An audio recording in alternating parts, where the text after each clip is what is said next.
नमस्कार मित्रों, S2 adviser में आपका एक बार फिर से स्वागत है। हमारी जन्म कुंडली का जो 7वां घर है, 7वां जो भाव है, वो व्यापार का भाव भी है, लेकिन गृहस्थ जीवन का भाव भी है। ये जीवन साथी का भी भाव भी है, ये साझेदारी का भाव भी है, और ये दिन प्रतिदिन के जो हम रोजगार करते हैं, जो व्यवसाय करते हैं, जो आय हमें होती है, उसका भी भाव है। और पहला भाव तो स्वयं का भाव भी होता है, सेहत का भी भाव होता है, हमारी पद प्रतिष्ठा का, हमारी क्षमता का, हमारी महत्वाकांक्षा के का भी होता है। पहले भाव से हमारे शारीरिक विकास का पता चलता है, कद काठी का, रूप रंग का पता चलता है, स्वभाव का पता चलता है। लेकिन जब किसी व्यक्ति की जन्म कुंडली का 7वां भाव भी सोया हो और पहला भाव भी सोया हो, तो फिर उसके जीवन में कई तरह की विसंगतियां खड़ी हो जाती हैं। जब पहला और 7वां भाव सोया हो तो इन सभी चीज़ों से एक तरह से व्यक्ति त्रस्त हो जाता है। व्यापार करता है तो व्यापार में सफलता नहीं होती, गृहस्थ जीवन की शुरुआत नहीं होती, हो जाए तो उसमें पूरा आनंद नहीं आता। यदि वो किसी के साथ व्यवसाय करे तो उस व्यवसाय में भी परेशानी खड़ी होने लगती है। और ऐसे में यदि पहले और 7वें स्थान के जो स्वामी हैं वो किसी अशुभ भाव में, अशुभ ग्रह के साथ में, पापी ग्रह के साथ में स्थापित हो जाएं, तो इससे एक तरह से समझो कि बचपन से लेकर वयस्कता की अवस्था तक उस व्यक्ति का जीवन त्रस्त ही रहता है, परेशानियों से भरा रहता है।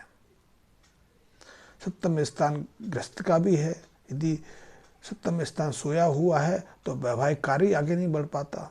और इसीलिए बहुत लोग ऐसे हैं, बहुत युवा ऐसे हैं जिनमें हर तरह की क्षमता भी है, वो स्वरूप सौंदर्य से भरपूर हैं, स्वस्थ ठीक है, मन भी बहुत अच्छा है, बुद्धि है, रोजगार भी अच्छा है, लेकिन वैवाहिक कार्य आगे नहीं हो पाता। हो जाए तो गृहस्थी आगे नहीं बढ़ पाती है। और ये समस्या पिछले कुछ दशकों से तो एकाएक बढ़ी है। उससे पहले तो इतनी गृहस्थ जीवन को लेकर तनाव नहीं होते थे, इतनी परेशानी नहीं होती थी, लेकिन अब धीरे धीरे समस्या बढ़ती जा रही है। और इसका एक ही कारण है कि हमने अपने कर्मों के द्वारा, अपने व्यवहार बर्ताव के द्वारा, खान पीन के द्वारा, दूसरों के साथ जो हम व्यवहार करते हैं उनके द्वारा अपने मंगल को, शुक्र को अशुभ बना लिया। क्योंकि हमारा व्यवहार हमारे ग्रहों को सीधा सीधा प्रभावित करता है। हम यदि अपने भाई बंधुओं के साथ सही प्रभाव नहीं करते, उन्हें अपमानित करते हैं, उन्हें धोखा देते हैं, तो मंगल पीड़ित हो जाता है। इसी तरह यदि हम अपने घर परिवार की स्त्रियों को पूरा सम्मान नहीं देते, खास करके जो बड़ी स्त्रियां होती हैं, चाहे वो हमारी माँ हो, चाहे बुआ हो, चाहे ताई हो, या घर की कोई विधवा स्त्री हो, हम उसको पूरा मान सम्मान नहीं देते, तो इसके कारण हमारा शुक्र अशुभ बन जाता है। और शुक्र मंगल की अशुभता के कारण पहली चीज है कि शुक्र अशुभता के कारण हमारे वैवाहिक कार्य में विलंब होता चला जाता है। यदि मैं स्त्रियों की बात करें, युवतियों की बात करें, तो युवतियों की जन्म कुंडली में यदि बृहस्पति अशुभ भाव में है, अशुभ बन के बैठे हैं, मंदा बन के बैठे हैं, तो वैवाहिक कार्य में भी कई तरह की परेशानियां खड़ी होती रहती हैं। और ऐसे युवतियों का निश्चित रूप से काफ़ी विलंब से वैवाहिक कार्य संपन्न होता है। और बहुत सारों को तो होता ही नहीं, वो जीवन भर अविवाहित रह जाती हैं। तो इसी तरह की एक समस्या मुझे शिल्पा ने पठानकोट से लिखी भेजी है। उन्होंने अपनी डिटेल भेजी है। 1/9/1990 जन्म समय है, रात्रि 11:30 बजे का, जन्म स्थान पठानकोट है। तो शिल्पा जी, आपकी जन्म कुंडली में दो ऐसी अशुभ युक्तियाँ, दो ऐसे अशुभ योग बने हुए हैं जो आपके वैवाहिक कार्य में इतना विलंब करा रहे हैं। वैवाहिक कार्य तो आने वाले कुछ समय में हो जाएगा, लेकिन यदि आपने अपने जीवन में, अपने कर्म को में कुछ नया रूपांतर नहीं दिया, या फिर आपने कुछ हल्का दाव संबंधी उपायों की मदद नहीं ली, तो गृहस्थ जीवन भी आपको कष्ट देने वाला है। क्योंकि आपकी जन्म कुंडली में बृहस्पति 4थे स्थान के उच्च के बहुत अच्छे हैं, लेकिन इन बृहस्पति को शुक्र और केतु का मेल प्रभावित कर रहा है, और इससे 8वें स्थान पर शनि विराजमान है।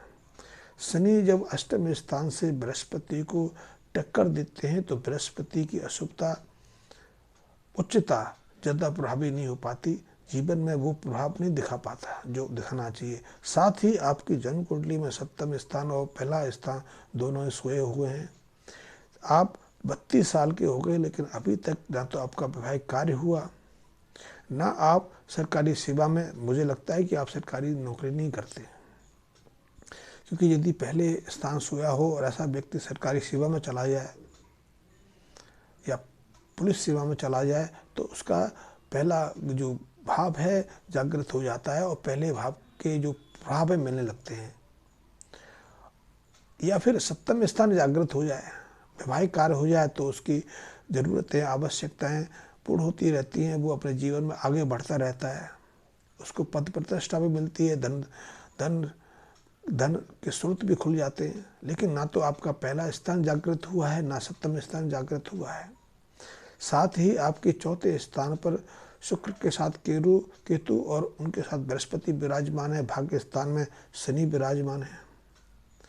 शनि भाग्य स्थान में बृहस्पति की राशि में है, क्योंकि सप्तम जो भाग्य स्थान है वो शनि का घर है।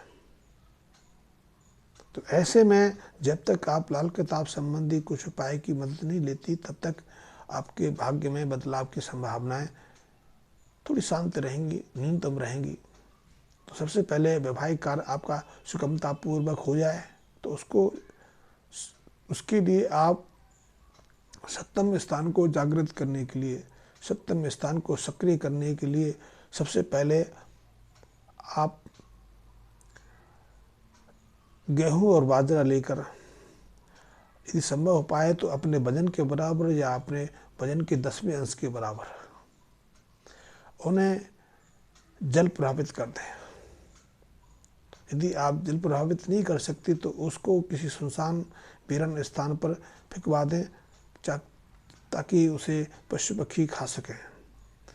इस उपाय को करने से, और यदि आप सुनसान स्थान पर गेहूं और बाजरे को दबा देंगे तो इससे सप्तम स्थान सक्रिय हो जाएगा।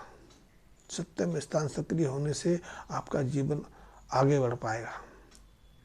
इसके अलावा आप 43 दिन लगातार 70 ग्राम नाग केसर लेकर उसे शिव मंदिर जाकर शिव का अभिषेक करके नाग के सिर पर चढ़ाना शुरू कर दें।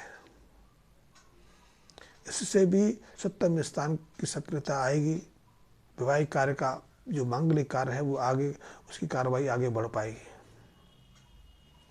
आप शिव का अभिषेक नाग के सिर के साथ में जो रीठे होते हैं, रीठे के माध्यम से भी कर सकते हैं। रीठा है, नाग केसर है, काले तिल है, वो आपको सबसे पहले आप शनि की पिंडी पर, शनि शिवलिंग पर आप दूध में पानी डाल के उससे अभिषेक करें, फिर इसके ऊपर ये करें। और उससे पहले एक काम और कर लें, वो काम सप्तम स्थान को जागृत करने के लिए अभिष्ट प्रयोग है, अभिष्ट उपाय है। वो है कि गाय का देसी घी यदि आपको मिल जाए तो उस गाय के देसी घी से शिवलिंग का आपने लेपन करना है। आप कहोगे ये कैसे, ये संभव कैसे? देखिए, शनि को या देव मूर्तियों को घी से, मक्खन से लेपन करने की एक प्राचीन परंपरा रही है। यद्यपि अब हम उस पर ज़्यादा केंद्रित नहीं हो पाते। आज भी आप जाएंगे किसी भी पहाड़ी क्षेत्रों में, चाहे वो केदारनाथ की पिंडी हो, बद्रीनाथ की प्रतिमा हो, उत्तरकाशी गंगोत्री हो, या फिर हिमाचल प्रदेश के किसी भी आप चले जाइए, वहाँ देव प्रतिमाओं का लेपन मक्खन के माध्यम से ही होता है।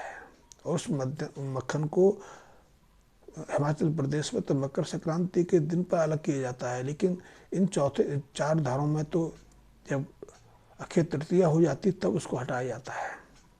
वो लाल किताब में मक्खन का, घी का लेपन करने का विधान बताया गया है। तो जब आप शिव पंडी पर मक्खन का लेपन करके आप नाग के सिर डालेंगे, काले तिल रहेंगे, तो आप देखेंगे कि आपका सप्तम स्थान सक्रिय होता है। इससे आपका वैवाहिक कार्य तो आगे बढ़ेगा ही बढ़ेगा।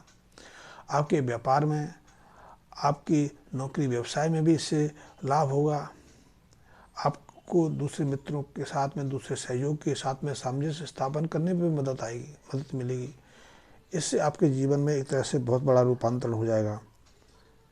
इसके साथ में एक काम और करें, वो कार्य है कि आप एक मिट्टी के बर्तन में सरसों का तेल भरें, और ये उपाय आपको शनिवार के दिन करना है, और निरंतर 7 शनिवार आपको ये उपाय करना है। तो मिट्टी के बर्तन में आपने सरसों का तेल भरना है, उसके ढक्कन को बंद करना है, यानी कि उस पर मिट्टी की कसूरा रख के फिर उसको आटे से सील कर देना है, गूथे हुए आटे से सील कर देना है। और इसे शनिवार के दिन खड़े पानी में, खड़ा पानी पोखर का रहता है जो प्रवाहिमान नहीं रहता, ऐसे पानी की तली में दबाना है। चाहो तो आप मिट्टी के इस बर्तन के साथ में कुछ वजन बांध सकते हैं, या फिर आप तालाब की जो तलहटी है उस पर थोड़ा सा गड्ढा करके उसको आप दबा सकते हैं। ये उपाय भी करें, आपको निरंतर कम से कम 7 शनिवार तो इस उपाय करना ही करना है। यदि 11 शनिवार ये उपाय करेंगे तो निश्चित रूप से आपके जीवन में न केवल वैवाहिक जैसे मांगलिक कार्य का अवतरण होगा, ग्रस्त जीवन सुगमता पूर्वक होगा, समय के अनुसार संतान की प्राप्ति होगी, और आपके परिवार में हर तरह की सुख शांति बनी रहेगी। ये उपाय आपके लिए परमात्मा ने ऐसे उपाय बताए हैं आपके लिए कि आपके जीवन में सब कुछ सहजता से उपलब्ध हो जाएगा। धन्यवाद मित्रों।